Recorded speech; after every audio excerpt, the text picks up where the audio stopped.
Les sujets du jour de la revue fiduciaire.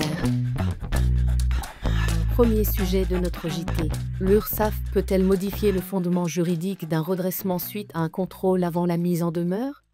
À l'issue d'un contrôle URSSAF, une société s'était vue notifier une lettre d'observation pour avoir appliqué, à tort, une déduction forfaitaire spécifique pour frais professionnels, DFS, à l'assiette des cotisations de certains salariés. Dans sa lettre d'observation, l'URSSAF avait invoqué, pour ce chef de redressement, que les salariés concernés n'avaient pas la qualité ouvrant droit à la DFS.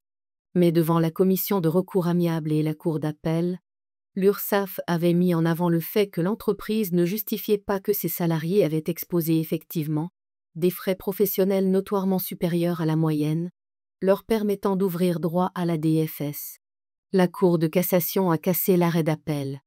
Elle a jugé qu'il était certes possible pour une URSSAF de modifier le fondement juridique d'un redressement consécutif à un contrôle jusqu'à la délivrance de la mise en demeure, sous réserve que le cotisant en ait été informé et qu'il ait été en mesure de présenter ses observations et de fournir les pièces justificatives nécessaires.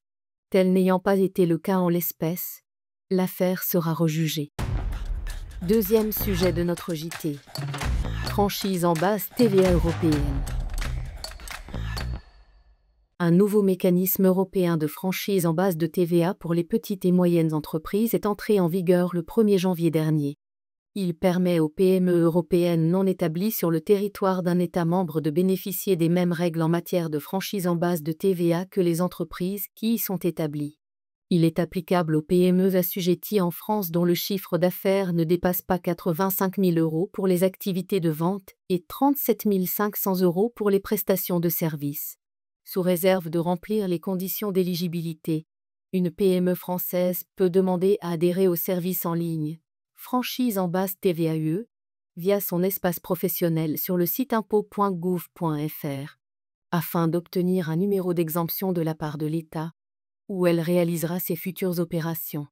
Elle devra alors souscrire une obligation déclarative trimestrielle. Troisième sujet de notre JT. Règlement européen 2024. Deux nouveaux services bancaires obligatoires, depuis le 9 octobre. Conformément au règlement européen du 13 mars 2024, tous les prestataires de services de paiement situés dans la zone euro, à savoir les banques, établissements de paiement ou de monnaie électronique, doivent proposer deux nouveaux services à leurs clients.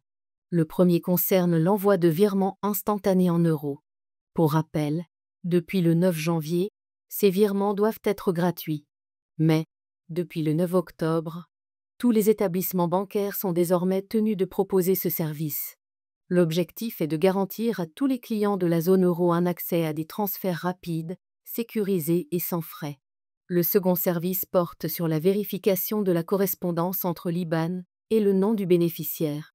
Les banques doivent, ainsi, désormais permettre à leurs clients de vérifier que l'identité du bénéficiaire correspond bien à l'IBAN saisi. Si les informations concordent, le virement est effectué. En cas de non-concordance ou de correspondance partielle, le client est informé avant que le virement ne soit réalisé. Il peut alors choisir de le confirmer ou de l'annuler. Cette mesure vise à renforcer la sécurité des virements et à limiter les risques de fraude. Pour qu'elle soit pleinement efficace, il est recommandé de bien saisir les noms complets et exacts des bénéficiaires et de prêter attention aux alertes de concordance avant de valider un virement.